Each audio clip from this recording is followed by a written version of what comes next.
And so we come to Romans. Paul's epistle to the Romans is an epic piece of ancient literature. It is his manifesto for evangelical unity between Jewish and Gentile Christians, a careful précis of his missional theology and the apostolic testament to his life's work.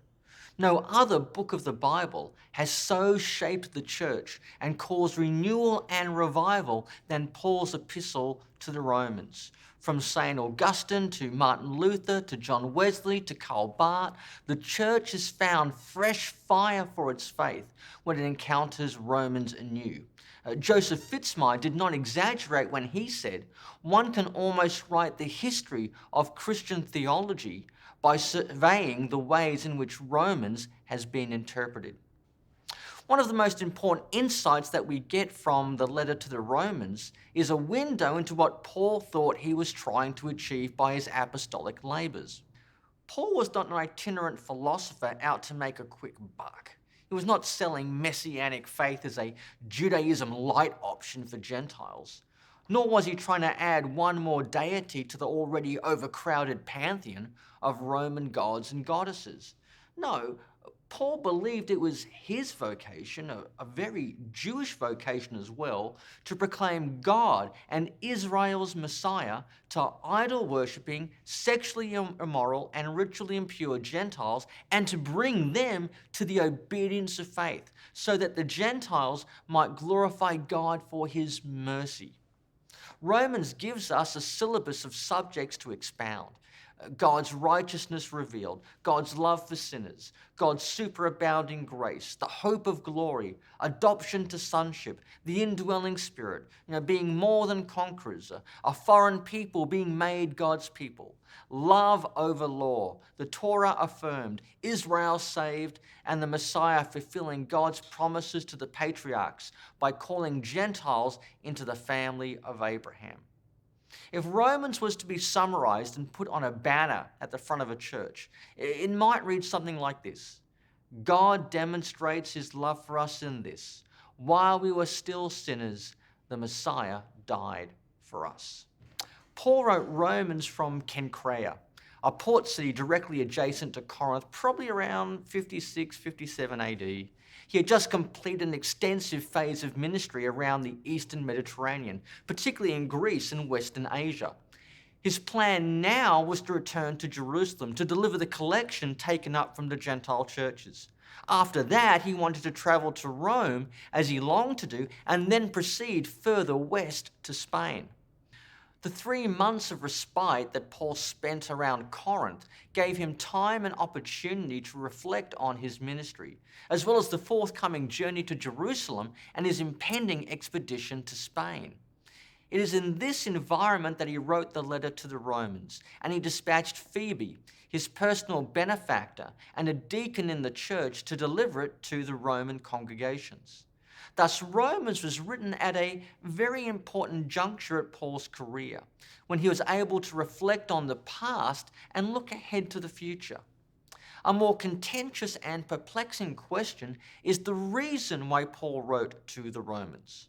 Romans is 10 times longer than your average letter, like what's written to Philemon or 3 John. It's more like a letter treatise than a piece of personal correspondence. It became common to regard Romans as something like a theological treatise or a summation of Paul's theological beliefs. However, while Romans is undoubtedly the most theologically comprehensive expression of Paul's beliefs, it's unlikely to be a theological treatise for several reasons. For a start, it fails to say much about key loci, such as the Holy Spirit, the church, and eschatology. In addition to that, Paul's letters were always situational, and Romans is no different, as seen in the beginning and ending of the letter, which focuses on specific details related to Paul's ministry, his travel plans, plus some usual digressions, remornings, and defensive remarks. Given the situational nature of Romans, 2 main options have presented themselves for determining the letter's purpose. First, was the letter occasioned by circumstances specific to Paul's own situation in ministry? Or, secondly, Was the letter occasioned by the perceived need to address some kind of internal problem in the Roman house churches? Now, on the one hand, it's hard to deny that Paul was writing to secure support from the Roman churches for a forthcoming mission to Spain. Accordingly, several scholars have regarded the letter as principally designed to induce the Romans to materially support Paul's evangelistic activities in Spain. Luke Timothy Johnson goes so far as to call Romans, in essence, a fundraising letter. The problem, of course, is whether such an elaborate and lengthy letter would be required merely to solicit funds from the Roman congregations. Granted that in order to get the support of the Roman churches, Paul would have to lay out his gospel at length to demonstrate its conformity to Scripture and to the Jewish Christian tradition, thus accounting for Romans 1 to 8, but such a purpose hardly warrants the inclusion of other material, like Romans 9 to 11, that deals with the problem of Israel's unbelief and the Gentiles' acceptance of the gospel. Neither would it require the exhortations in Romans 12 to 15, that have a very specific character and purpose. As such, the latter half of Romans must be explained by circumstances exterior to Paul's own situation. Then, on the other hand, we can see Paul writing to address a very particular situation in Rome that he has heard through friends like Priscilla and Aquila. Some scholars have supposed that the expulsion of a substantial number of Jews, including Jewish Christians from Rome by Claudius in 49 AD, probably on account of debates about Jesus as the Messiah in Roman synagogues, they significantly impacted the shape of Christianity in Rome during that period. It has been suggested that the vacuum created by the exiling of Jewish Christians meant that the churches were now dominated by Gentiles who had reason to distance themselves, both socially and theologically, from Judaism. Then, in 54 AD, when Claudius died and Nero, the new emperor, rescinded Claudius's edicts, the Jewish Christians returned to Rome to find their Gentile converts unwilling to relinquish control of the various assemblies, and the Gentile believers disinclined to tolerate Jewish convictions on food and fellowship.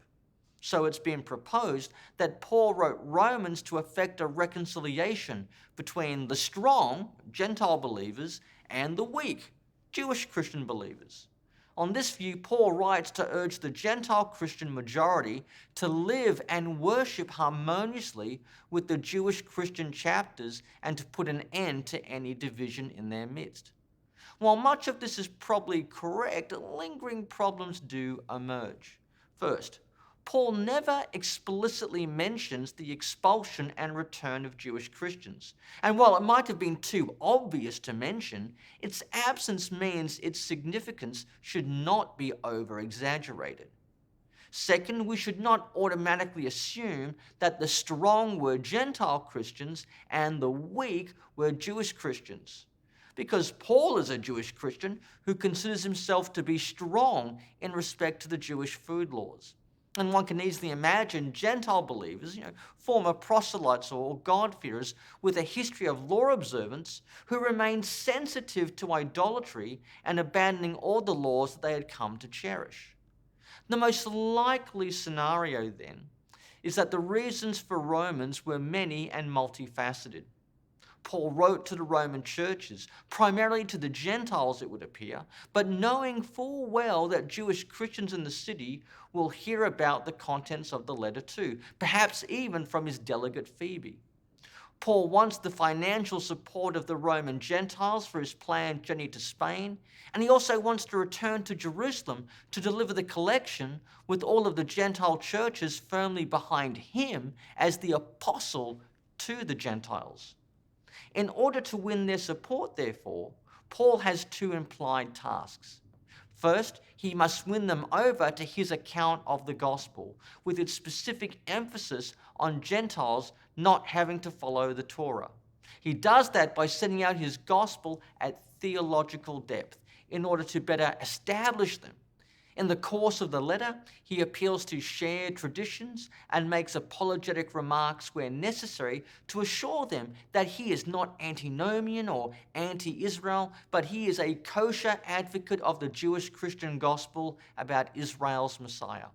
Paul's trump card is that he is able to provide sophisticated scriptural and rhetorical arguments explaining how God, through the Messiah, welcomes Gentiles into the family of Abraham, and how believing Jews and Gentiles in the Messiah should equally welcome one another.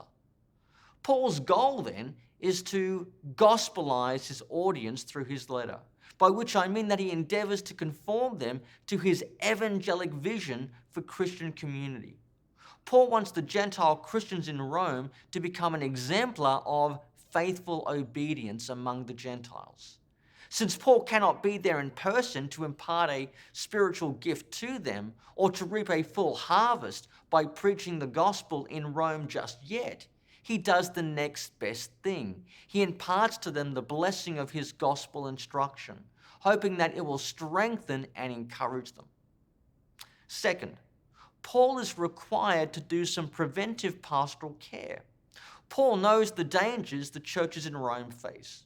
There was the possibility of anti-Paulinists arriving in Rome, the danger of the fragmentation of the house churches over Torah observance, and exacerbated by the departure and return of Jewish Christians to Rome. And there was the need for a strategy for negotiating the perils of living in a pagan society, countering the possibility of Gentile Christians imitating the vehement anti-Judaism of Roman cultural elites.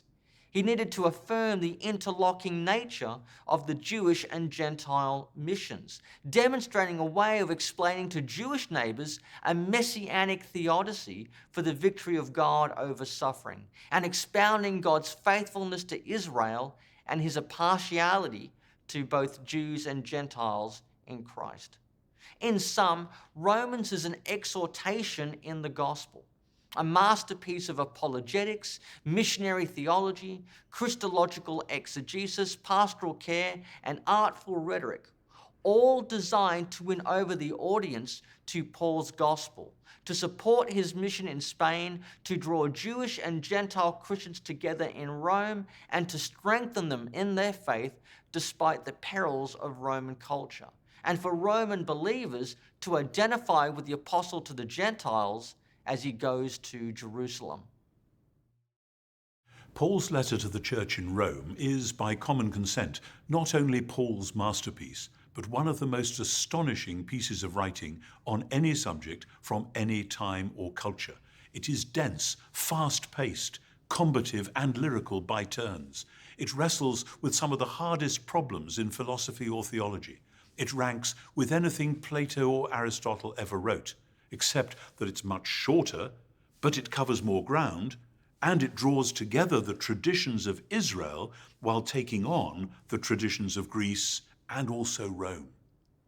The letter presents, in writing to a small, disjointed group in Caesar's capital, a picture of Jesus as the true Son of God, the world's rightful Lord, summoning all people to believing allegiance, because the good news of Jesus' reign brings salvation and justice and peace. Every element of that sequence has Paul claiming that in Jesus you can see the truth of which Caesar and his rhetoric were a mere parody. Now, the ostensible purpose of the letter is to introduce Paul to the church in Rome ahead of his projected visit, and to solicit support for Paul's intended onward trip to Spain. But there were problems in the Roman church as well. A large number of Jews had been expelled from the capital by the Emperor Claudius in the late 40s, and they had now returned to Rome after Claudius's death in AD 54. But it seems that many of the Romans, including quite possibly some Jesus followers, hadn't been happy about having all these Jews back in town, with some of the non-Jewish Christians supposing that the message of Jesus was now going to be for Gentiles only. There were tensions in the air too between the different house churches, which probably took different views on such matters as food laws and keeping of holy days and the like. So what from one point of view is a general letter setting out Paul's mature view of the gospel, from another point of view is sharply focused on the need for Gentile Christians to understand the strange dynamic of God's dealings with Israel and on the need for unity. The four movements of this letter, chapters 1 to 4, 5 to 8, 9 to 11, and 12 to 16, form a symphonic whole. The overarching theme is the covenant faithfulness of the one God. Paul draws on the Old Testament to stress that the one God has been faithful to his promises to and through Abraham by creating from the wreck of idolatrous and sinful humankind a single forgiven family marked out by the same faith or faithfulness that Jesus embodied as he went to his saving death.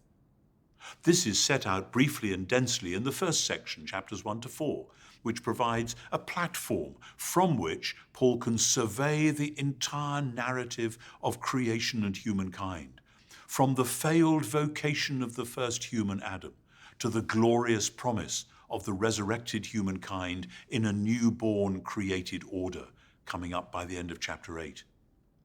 But this, however, only heightens the tension which was left unresolved in chapters 1 to 4. What has God been doing with Israel?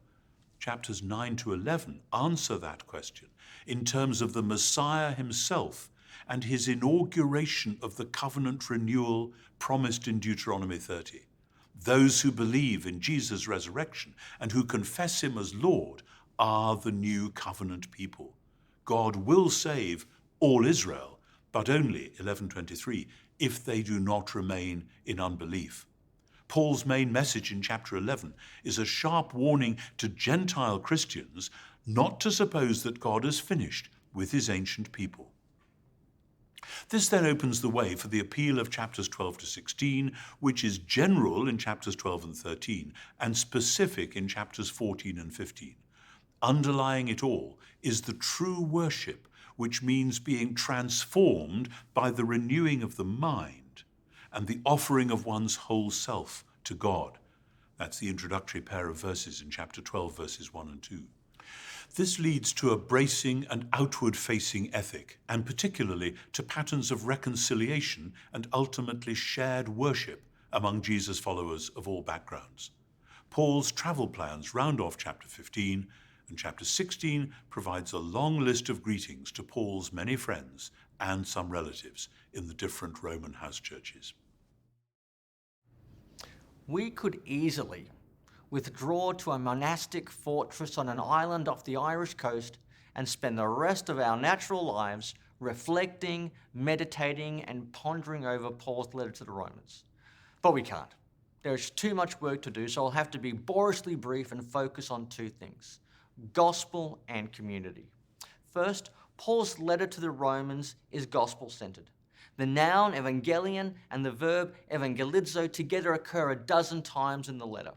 While Paul knows that the Romans have received a particular gospel tradition, and he knows they are competent in that tradition, he nonetheless wants to impart to them the blessing of his own instruction in the gospel, with his own emphasis on how Gentiles are justified by faith without having to adopt the Jewish way of life.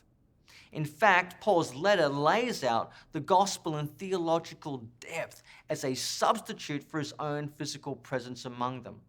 He does that by offering a concise summary of the gospel, by explaining how the gospel is the vehicle by which God reveals his righteousness, including both judgment and justification. He explains how the gospel is the content of missionary preaching. And if the Romans imbibe this gospel-centered theology, then they will be strengthened in their faith.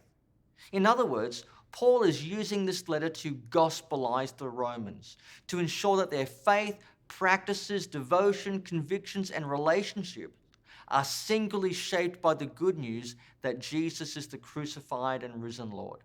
By the same token, if we are seeking to build or renew a community, then we must make sure that the gospel is built into the very bedrock of that community. You know, if you preach a gospelette, you'll get a Christianette. If you teach a superficial gospel, you will reap superficial discipleship.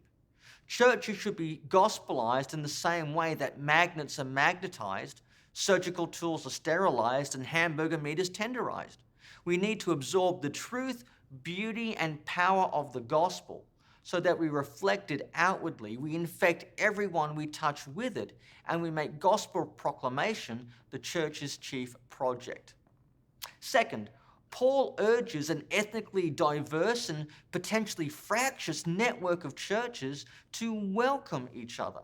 At the climax of the letter, Paul offers an exhortation or perhaps a plea to the Roman believers. He says, "Welcome one another, therefore, as the Messiah has welcomed you to God's glory."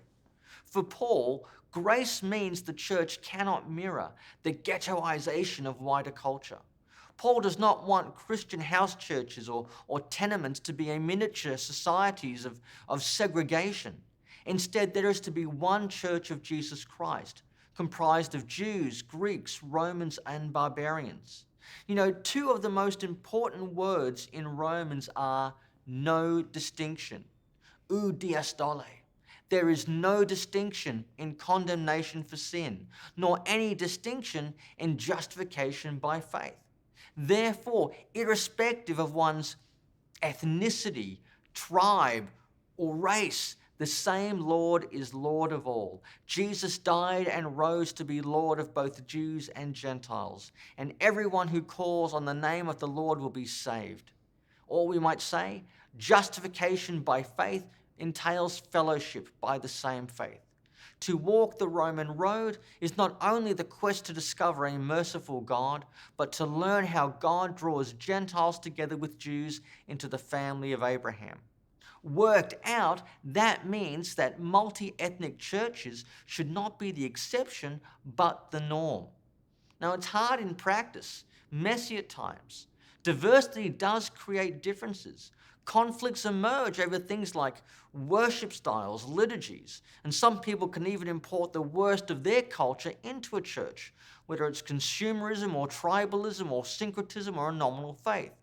But that is precisely what the oneness of the church is, unity in diversity. And Paul provides churches with a map on how to be a unified, diverse people, even in adverse circumstances. He does that by focusing on what brings them together, confessing Jesus as Lord.